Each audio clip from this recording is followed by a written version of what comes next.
Alors, on l'a vu dans le reportage tout à l'heure, plus de 20 000 personnes, des jeunes, des moins jeunes, des femmes. On peut dire que votre appel a été suivi, satisfait? Oui, madame. Avant même de parler de notre appel qui a été suivi, voyez-vous, ce matin au petit réveil, vous avez lu les journaux. Le RHDP qui demandait aux jeunes de ne pas répondre à l'appel de Charles Blé Goudé.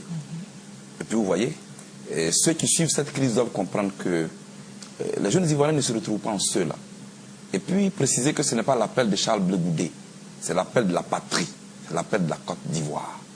Je voudrais féliciter ces jeunes et cette mobilisation est sans pareil. Et je voudrais tout de suite les féliciter et dire que l'appel de la patrie a été entendu. Alors, et c'est bien pour la Côte d'Ivoire. Vu le grand nombre, on suppose que tout le monde n'a pas pu se faire enrôler aujourd'hui.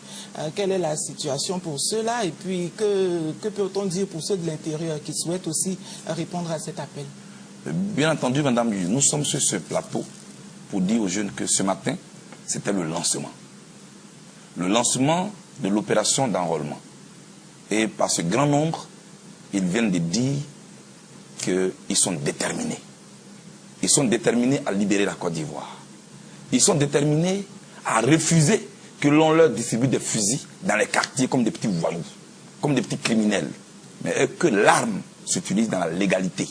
Et l'entité qui confère cette légalité-là, c'est l'armée de Côte d'Ivoire. Pour cela, nous voulons faciliter la tâche à nos camarades. Parce qu'en même temps qu'ils suivaient les quartiers, ils doivent se déplacer pour venir à l'état-major. Il faut payer le transport. Nous avons donc concocté un petit plan pour eux. Parce que nous les aimons.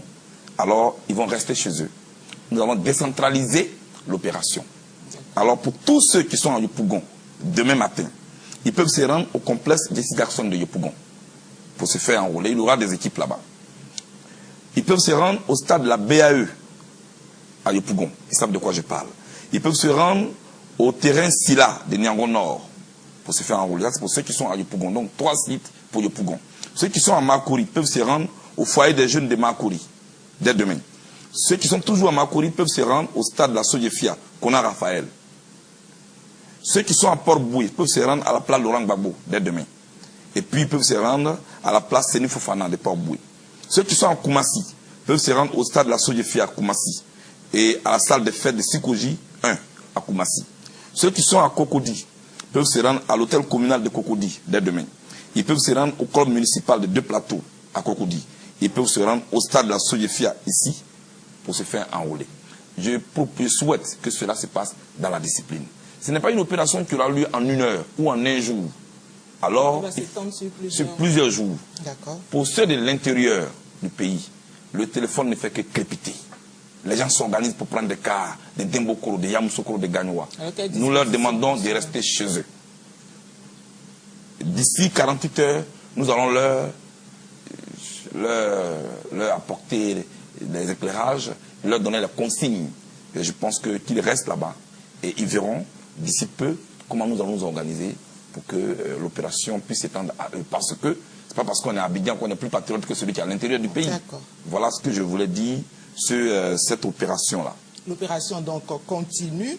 Alors, le mot d'ordre, c'était donc cet appel. La suite, Charles Blé Goudé, c'est quoi? Surtout qu'hier, vous parliez d'un dialogue inter-ivoirien. Oui, madame. Le fait qu'un État recrute des jeunes gens pour former son armée n'exclut pas le dialogue. C'est pourquoi je dis que dans les États modernes, vous voyez, on ne distribue pas des kalachnikovs dans des quartiers qu'on met sous les habits, on est en train de boire du thé et quand des gens passent, on les fusille et on se fait appeler commando invisible. Moi, je pense que la Côte d'Ivoire que l'on veut diriger n'est pas celle-là.